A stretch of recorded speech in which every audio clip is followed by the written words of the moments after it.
ঢাকা লাইভে সবাইকে স্বাগতম। নাম মধুমিতা চক্রবর্তী, কিন্তু স্টার জলসা সিরিয়ালের সুবাদে বাংলাদেশের মানুষের কাছে তিনি পাখি নামেই পরিচিত। এবার মেঘবালিকা নামে বাংলাদেশের এক টেলিফিল্মে মোশাররফ করিমের বিপরীতে দেখা যাবে কলকাতার এই জনপ্রিয় অভিনেত্রীকে। টেলিফিল্মের গল্পে দেখা যাবে ভারতের হিমাচল প্রদেশের মনালিতে বেড়াতে যায় দুই বন্ধু ইমরান ও মোকাররম।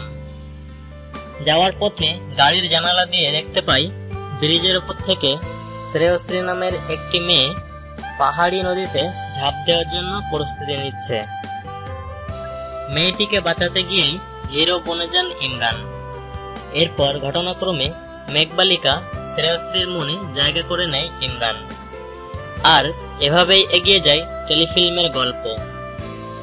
আসছে ঈদুল আজহার একটি বেসরকারি টিভি চ্যানেলে এটি প্রচার হবে।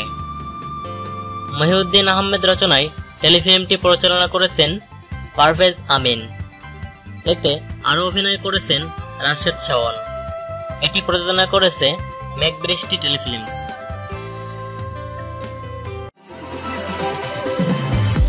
বিনোদন জগতের নিত্য নতুন খবর পেতে আমাদের চ্যানেলটি সাবস্ক্রাইব করে রাখুন।